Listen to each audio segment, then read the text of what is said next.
Ayan, nagbura ako kahapon ng memory ng phone ko. So umabot din mga almost 12 gig ang nabura ko na video. So ngayon, nandito tayo ngayon sa Las Casas de Pilipinas. Mag-a-attend si Carla ng ng kasal ng kanyang ka-office mate, dating ka-office mate, kaibigan. So yun, ito yung lugar.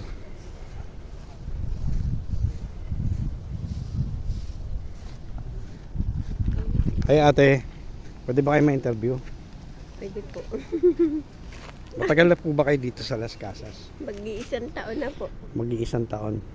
Sa loob ba ng isang taon, ilang beses na kayo na paibig? Ay! Wala pa? Isang beses lang po. Isang beses lang. Pero bago, asawa nyo lang. Ilan po anak nyo? Ay naku, madami po sir. Nako. 8 po. Wala ko kayong magawa? Biro lang ate, maraming salamat sa'yo. Nagkambal po kasi. Ay ganon? Opo. Okay. Thank you po, ingat po. Ayan, nangulit lang tayo. Balik tayo natin yung yung camera.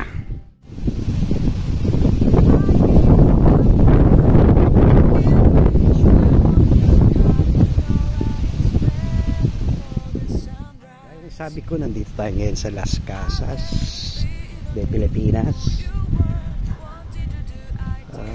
Para ka na sa vegan. So karamihan ng mga buildings dito or structure mga panahon ng mga Espanyol, panahon ng mga konyo.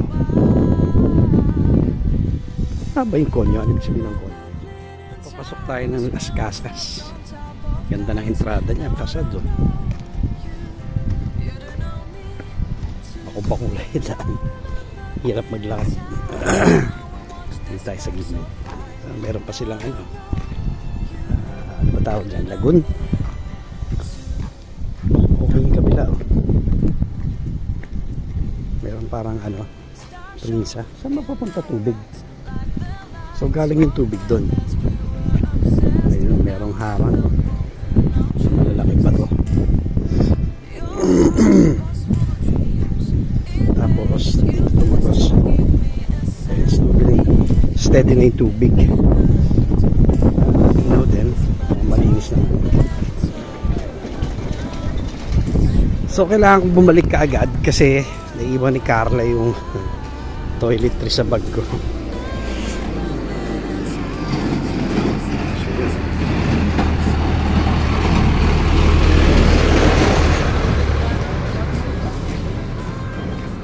Babay na muna ako ngayon. May trend to.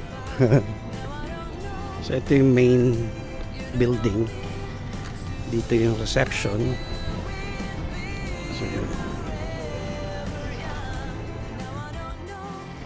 So dito ako upo sa harap. Dito tayo mo. Right. Bayad o. Walang bayad. Libre po. Libre pala, libre.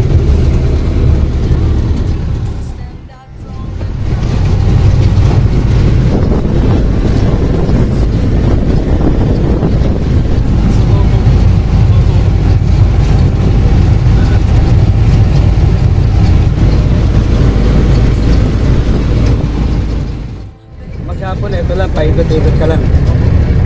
May kabalitan po ako dito. Baka may bakante pa, pwede ako.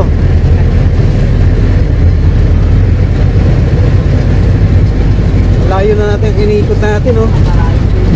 Nandun lang tayo, di ba? Doon lang po.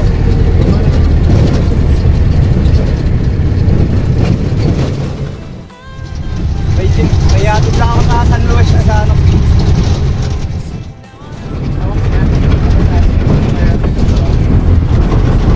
ganda.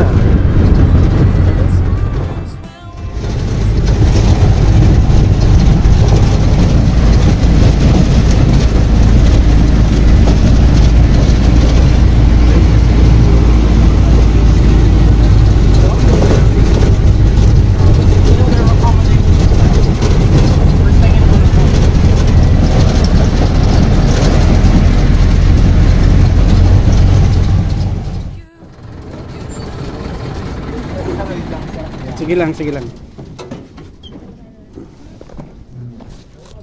2114 po.